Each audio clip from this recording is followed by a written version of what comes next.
Bedtime for Frances. The big hand of the clock was at 12. The little hand was at 7. It is 7 o'clock. It is bedtime for Frances. Mother said, "It is time for bed." Father said, "It is time for bed." Frances said, "I want a glass of milk." "All right," said Father. "All right," said Mother. "You may have a glass of milk." Frances drank the milk. "Carry me to my room, Father," said Frances. "All right," said Father. "Piggyback," said Frances. So Father carried her piggyback to her room. Father kissed Frances goodnight. Mother kissed Frances goodnight. Frances said, "May I sleep with my teddy bear?" Father gave her the teddy bear. "May I sleep with my doll too?" Mother gave her the doll. "Good night," said Father. "Good night," said Mother. "Did you kiss me?" said Frances. "Yes," said Mother. "Yes," said Father. "Kiss me again," said Frances. Father kissed her again. Mother kissed her again. They closed the door. "May I have my door open?" said Frances. Father opened the door. "Good night," said Mother. "Good night," said Father. "Good night," said Frances. Frances could not sleep. She closed her eyes, but she still could not sleep. So she began to sing a little song about the alphabet. She made it up as she went along.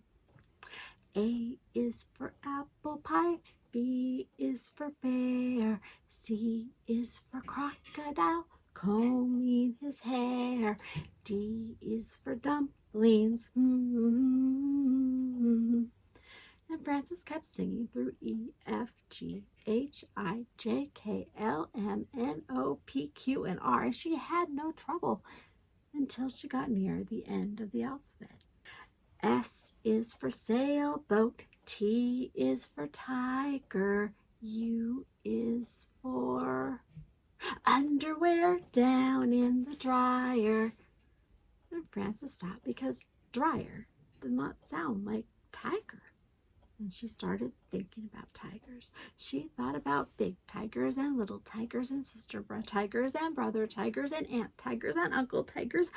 "I wonder if there are any tigers around here," she said. Frances looked around her room. She thought maybe she could see a tiger. She thought maybe in the corner. She was not afraid, but she wanted to be sure. She looked again.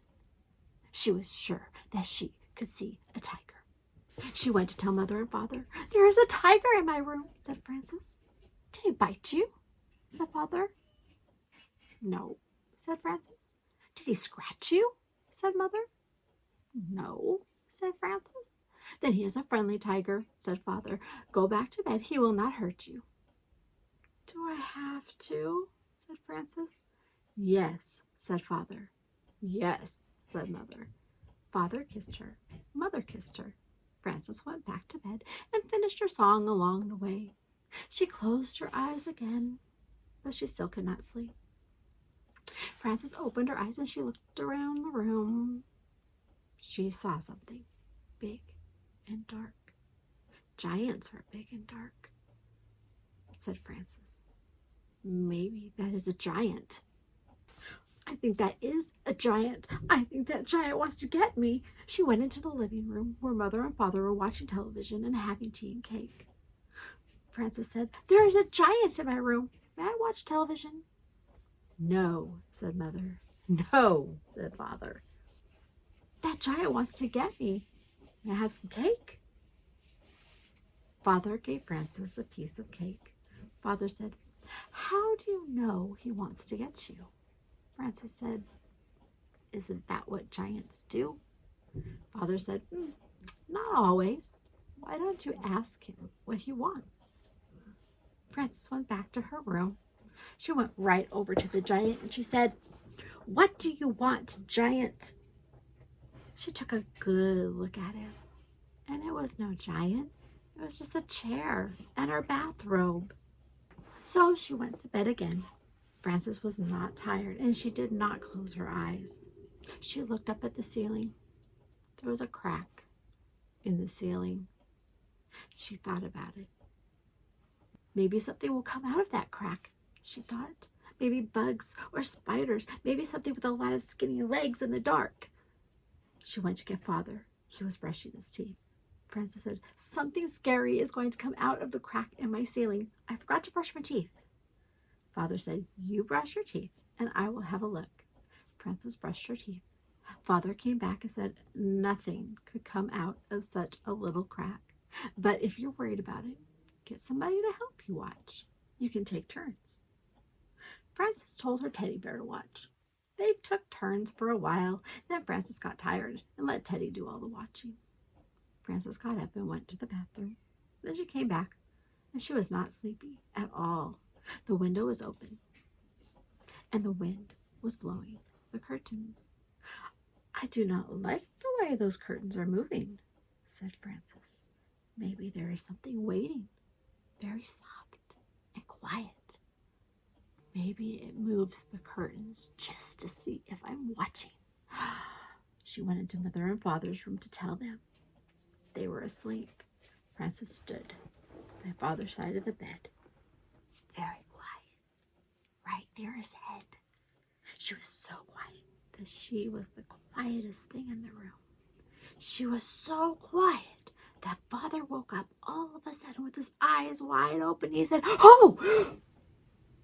Frances said, "There's something moving the curtains. May I sleep with you?" Father said, "Listen, Frances, do you know why those curtains are moving?" "Why?" said Frances. "That is the wind's job," said Father. "Every night the wind has to go around and blow all the curtains." "Everybody has a job," said Father. "I have to go to my office every morning at 9 o'clock. That is my job. You have to go to sleep so you can be wide awake for school tomorrow. That is your job." Frances said, "I know," but Father said, "I have not finished. If the wind does not go and blow all the curtains, he will be out of a job.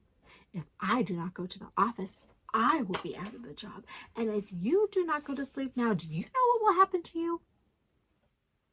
"I'll be out of a job?" said Frances. "No," said Father. "I'll get a spanking," said Frances. "Right," said Father. "Good night," said Frances. She went back to her room. Frances closed the window. She got into bed. And suddenly, there was a noise at the window. She heard a bump and a thump. "I know something will get me this time," she thought. She jumped out of bed and she went to tell Mother and Father. And when she got to their door, she thought about it some more.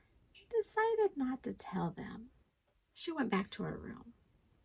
Frances heard the noise at the window again. She pulled the covers over her head. "I wonder what it is," she thought. "If it's something really bad, then Father will have to come and chase it away." She pulled off the covers and she stood on her bed so she could look out the window. She saw a moth bumping against the window. Bump and thump. His wings smacked the glass. Whack and smack, whack and smack made Frances think of a spanking. And then all of a sudden, she was tired. She laid down and she closed her eyes so she could think better.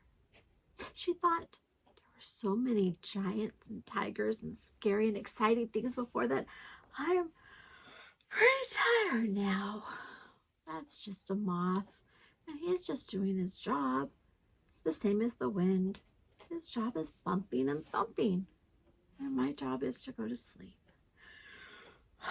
So she went to sleep, and she did not get out of bed again until Mother called her for breakfast.